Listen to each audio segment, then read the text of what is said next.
What is the difference between meditation and breathwork for you? The breath work is more intense than the meditation actually. So, meditation comes later. The breath work comes in the beginning. So, when you want to cleanse, when you want to open up all the traumas and everything, and you want to prepare yourself for the better meditation or even samadhi experience, that's where the breath work comes in handy.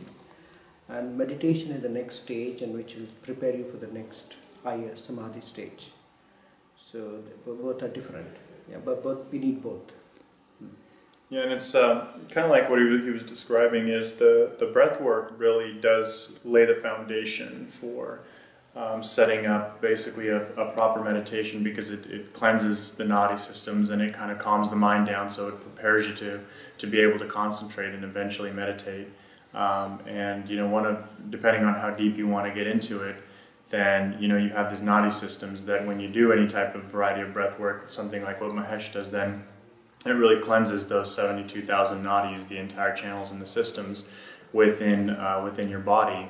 And it could definitely bring certain revelations and certain experiences within itself. But the meditation is something substantially different. It's actually you're kind of getting to a different place consciously altogether through different means, and perhaps much more qualitative and intense means than through the breath work. But it's not to undermine the breath work itself, because the breath work does provide a huge foundation, and also what it can do for people who aren't necessarily trained in meditation proper is really noteworthy itself. It's something that you can't really just put into simple words, because and I would say that might be the biggest caveat or the biggest difference between the breath work and meditation, is that breath work seems much more accessible to the average person, whereas meditation proper, especially the higher echelons of meditation proper, is not really accessible for most people, at least in the truest sense of the words, especially the experiences and benefits that can be derived from it. Whereas breath work is something, if you're breathing, you can get it. That's what's kind of cool about the breath work. So do you start or end your day with breathwork or meditation, or both?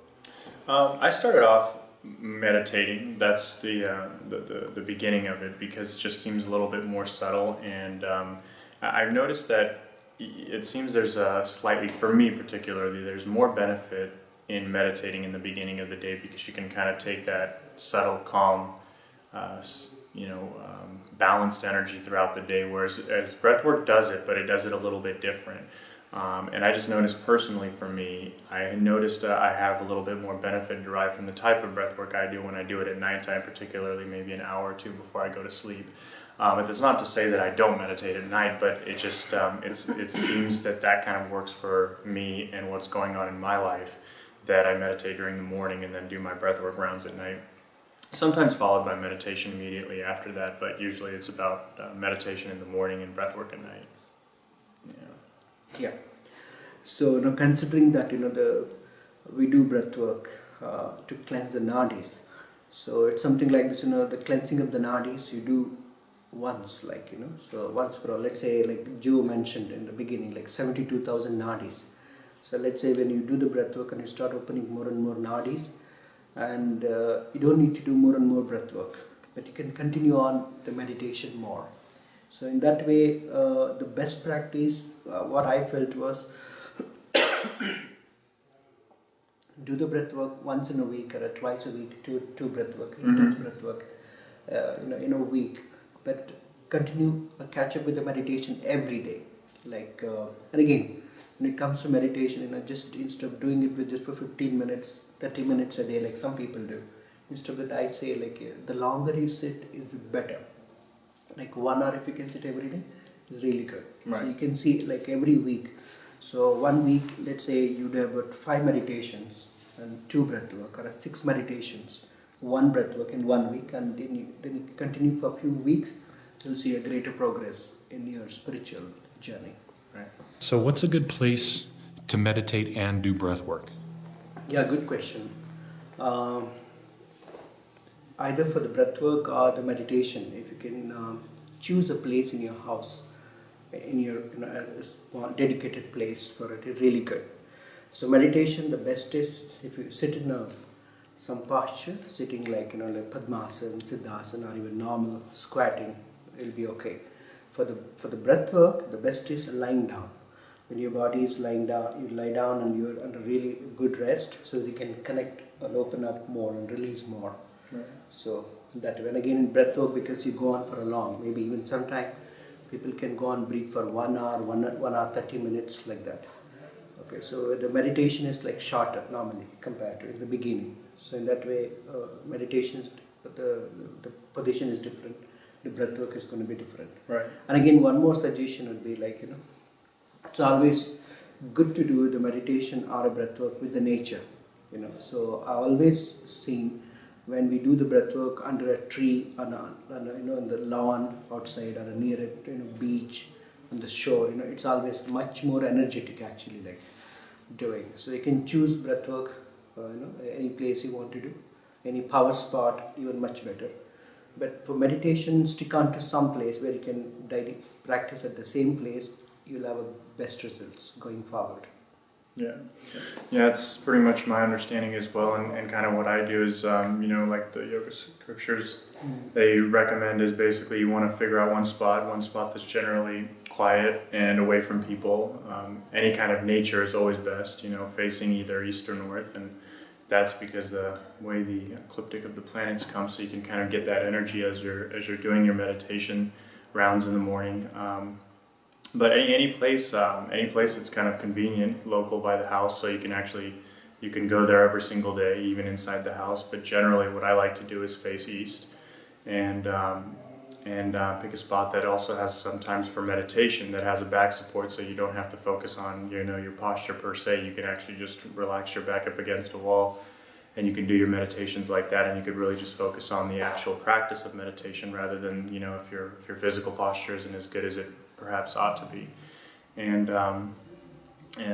Just doing it at the same places, just like Mahesh was saying, the same place is a good thing to do. Same time if you can afford to do it at the same time every day, so you build up on the energy that you left off on whenever it was. In terms of breath work, breath work is again kind of goes back to having a place that's natural, obviously, that has very good air quality or as good as air quality as possible. You don't want to be cooped up in some kind of small room or something that doesn't have good ventilation or something like that. You definitely want to have clean air and good ventilations, particularly when you're doing the breath work, or any kind of breath work or pranayama for that matter.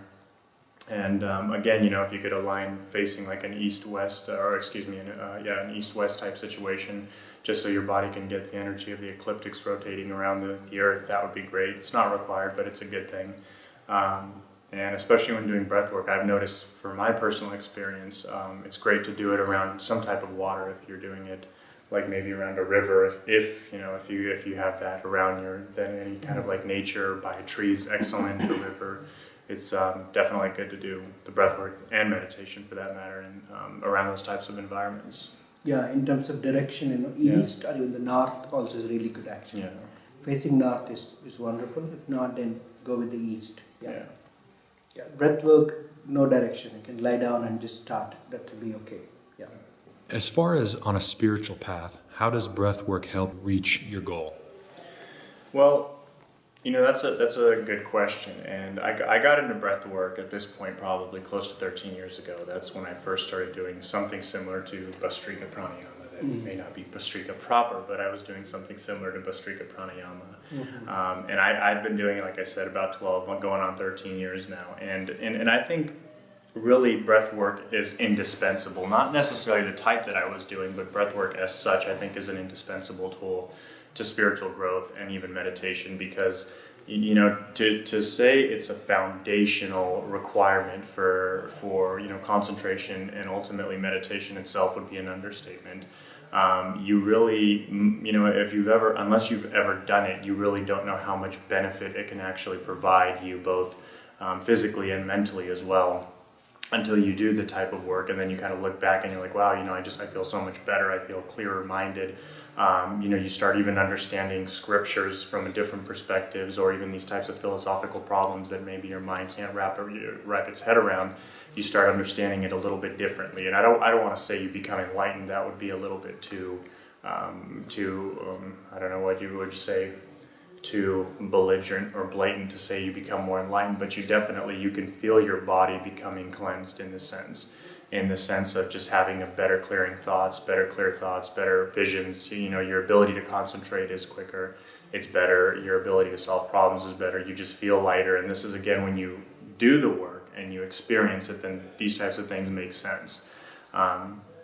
So, you know, in terms of your initial question, how has it helped me grow? I mean, it's helped tremendously, really more that I could even describe in, you know, a couple minutes, because again, I've been on this particular journey with the breath work for 12 years at this point, and, you know, I've had a tremendous amount of experiences that we could even say, you know, psychic or spiritual experiences just with the breath work itself, that, you know, we don't need to go into here, but yeah, it is a dispensable tool. I mean, some traditions even go so far as to say that you don't even need to meditate, that just doing breath work itself sometimes can be sufficient enough to reach samadhi. Yeah. You know, so they say.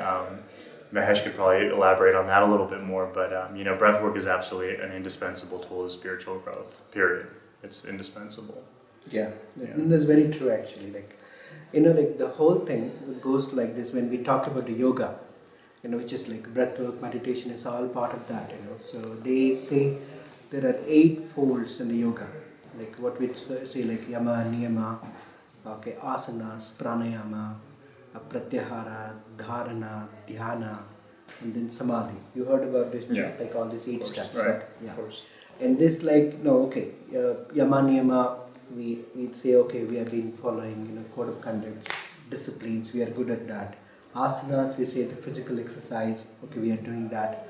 Pranayama, the breathing, okay, we are doing that. So, but next what happens, you know, pratyahara, dharana. People usually miss out these two and directly jump into dhyana, the meditation. Right. So normally, that's why the many people have a problem in, you know, going deep in the meditation actually, Right. like, because unless you do these 2 steps, you know, you can't actually do a proper meditation, like. Right. Like, it's not about just sitting for 10-15 minutes, you know, or relaxed, no. Meditation is something like, it's an amazing experience actually. Mhm. Like, it can really make you feel that, you know, you are energy. Right. Like, you're not just the body, you're more than the body, like you are energy, like, you know, it can give you that feeling and it can make you really evolve and connect with everything around you. Right. Starting with animals, plants, with every human beings, you know, you open up. Yeah. You know, like you start melting actually, like, you know, they usually they say, like, you know, the goal of yoga is not to make you strong. It's make you, you know, like I can say, so subtle, you know, so anything can pass through you. Right. You know, that Right. matters. Like, you become so invisible actually, like Right. that way. So that's a yoga, you know, like, again, one more meaning of the yoga, why we need to do these 8 steps. Like, you know, they say when the yoga, the meaning of the yoga is like a union, where connecting with, you know, the individual consciousness with the cosmic consciousness, the joining of them, Mhm. that is the main goal. Okay, so in that way, what I found, you know, like, what I learned from these masters in the mountains, you know, like, so doing breath work, Kriya Yoga, breath work, helps you to, you know, do these 2 elements which are missing. Right. Like pratyahara, dharana happens so beautifully. A lot of cleansing happens for the system, Right. you know, and prepares you up for the meditation actually. Right. Like, in that way, like, as you said, the breath work is an excellent tool actually. Like, only when you do it, you know what it is. Right. Like, yeah. Right. And then once you're done, like, we have a people now, like, there are at least about 1,000 plus people now. We have done intense breath work, maybe 10-20 sessions, you know, with us or on their own, you know, after learning the technique, you know, and then they start meditating. You know, they can see a huge progress in their Right. meditation, like that. Right. That way it is. So, and again, as you said, you know, like, these breath work, they have even other, you know, visible benefits, like intuition becomes clear, mind becomes calmer, Right. health becomes better. Health becomes better. Yeah, really Physically. better, and your sleep quality becomes better. Okay, and you feel like, wow, you know, like every time, you know, you just wake up, like, it's good, like, you know, Right. so much is happening and going on, like, you feel more live. That's the whole thing actually, like, you know. And then what happens in the meditation, you need to explore it, like, because Right. for each one it's a different experience. It's an individual experience, exactly. Experience. Everybody's going to have something Yes. different when it comes So you to might that. have a visions, or some people can experience Kundalini awakening. Some people can experience, you know, that oneness with the divine, and there's so much can happen, and it can go on after Right. that. Right. It's really a long journey after that.